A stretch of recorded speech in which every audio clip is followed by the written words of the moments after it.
हाय दोस्तों। एक बार की बात है, एक युवक बुद्ध के पास आया और बोला, भगवान, मैं बहुत मेहनत करता हूँ, फिर भी गरीब क्यों हूँ? मेरी गरीबी का कारण क्या है? बुद्ध ने मुस्कुराते हुए कहा, बेटा, गरीबी कोई अभिशाप नहीं है, बल्कि कुछ गलत आदतों का परिणाम है।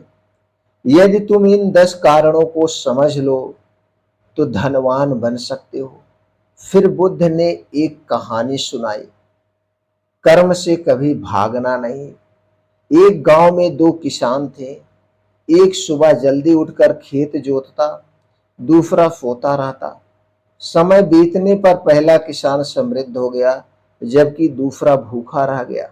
इससे हमें क्या शिक्षा मिलती है? जो कर्म से डरता है, भाग्य भी उसी से डरता है। दूसरी कहानी से हमें क्या सीखती है? सीखने से कभी मुंह नहीं मोड़ना चाहिए। एक व्यापारी ने अपने बेटे को पढ़ने के लिए कहा, पर वह मन लगाकर नहीं सीखा। बड़ा होकर वह व्यापार में घाटा खाने लगा, क्योंकि उसे गणित और व्यवहारिक ज्ञान नहीं आता था। इस छोटी सी कहानी से क्या सीख मिले? अज्ञानी व्यक्ति धन को पहचान नहीं पाता है, भले ही वह उसके पैरों में ही क्यों ना पड़ा हो। तीसरी सीख जो हमें मिलती है, लालच। कभी भी अधिक भूख नहीं करना चाहिए। इसे एक कहानी से समझते हैं। एक किसान के पास सोने के अंडे देने वाली मुर्गी थी। लालच में उसने मुर्गी का पेट चीर दिया, लेकिन अंदर कुछ नहीं मिला। इस तरह वह हमेशा के लिए गरीब हो गया। इससे हमें क्या शिक्षा मिलती है? लालच में सब कुछ खो देते हैं, संतोष में सब कुछ पा लेते हैं। चौथा जो कारण है, असावधानी। धन को संभालना ना आना। जिसको धन को संभालना नहीं आता है, वो हमेशा गरीब रहता है। एक युवक को उसके पिता ने 100 स्वर्ण मुद्राएं दी। उसने उसे बिना सोचे समझे उड़ा दिया। कुछ दिनों के बाद जब उसे जरूरत पड़ी तो उसके पास कुछ भी नहीं मिला। इससे हमें क्या शिक्षा मिलती है? जो पैसों का सम्मान नहीं करता, पैसा भी उसका सम्मान नहीं करता। चौथा चीज है जो आदमी को गरीब बनाता है, वो है क्रोध। क्रोध में आदमी गलत निर्णय लेता है। एक सेठ ने गुस्से में अपने ही दुकान को आग लगा दी, क्योंकि एक ग्राहक ने उससे झगड़ा किया था। अगले दिन वह सड़क पर भीख मांग रहा था। इससे हमें क्या शिक्षा मिलती है? क्रोध अग्नि है, जो सबसे पहले जलाने वाले को ही जलाती है। चौथा जो कारण है, दूसरों पर निर्भरता, स्वयं प्रयास ना करना। एक आदमी हमेशा दूसरों से उधार लेकर जीवन बिताता था। एक दिन सबने उसकी मदद करनी बंद कर दी और वह बेसहारा हो गया। इससे हमें क्या शिक्षा मिलती है?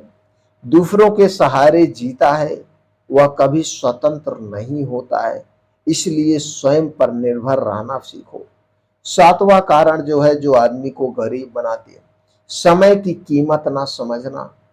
एक विद्यार्थी पढ़ाई टालता रहा।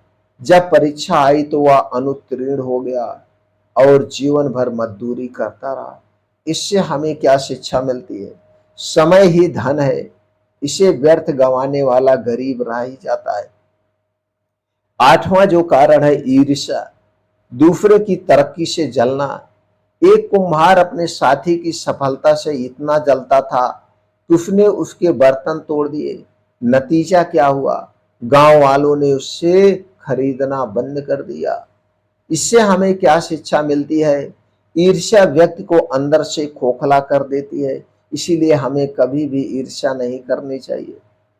आठवां जो कारण है, बुरी संगत, गलत लोगों का साथ। एक युवक ने जुएबाजी की संगत में अपनी सारी संपत्ति गंवा दी। जब वह समझदार हुआ तब तक बहुत देर हो चुकी थी। इससे हमें क्या शिक्षा मिलती है? संगत का असर व्यक्ति के भाग्य पर पड़ता है। इसलिए हमें कभी भी बुरी संगत नहीं करना चाहिए। चौथा कारण तो है, दान ना करना, संचय की अति। एक सेठ ने कभी किसी को कुछ नहीं दिया।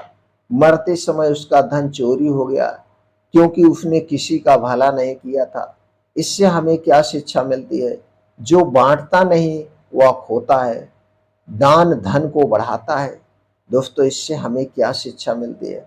बुद्ध ने उस लड़के से कहा, यदि तुम इन 10 दोषों को दूर कर लो, यदि तुम इन 10 दोषों को दूर कर लो, तो गरीबी तुम्हें छू भी नहीं पाएगी। धन केवल भाग्य से नहीं, बुद्धिमानी से आता है। लड़के ने इन बातों को अपनाया और कुछ ही वर्षों में एक समृद्ध व्यक्ति बन गया। दोस्तों, इस कहानी से हमें यही सीख मिलती है, गरीबी का कारण बाहरी नहीं, आंतरिक होता है। यदि आप इन 10 आदतों को बदल दें, तो धन स्वतः आपके पास आने लगेगा। आपके पास धन आने से कोई नहीं रोक पाएगा। दोस्तों, अगर आप भी बैठ करके सर्वेक्षण करेंगे, तो 10 कमियां नजर आती है। अगर इन 10 कमियां हैं आपके अंदर, तो इन्हें तुरंत दूर करिए और जिंदगी में आगे बढ़िए। एक नया लक्ष्य निर्धारित करिए और उस नए लक्ष्य को प्राप्त करने के लिए आपको जो कुछ भी करना हो करिए और जिंदगी में आगे बढ़िए। कहानी अच्छी लगी हो तो हर घर तक पहुंचाने में हमारी मदद करिए।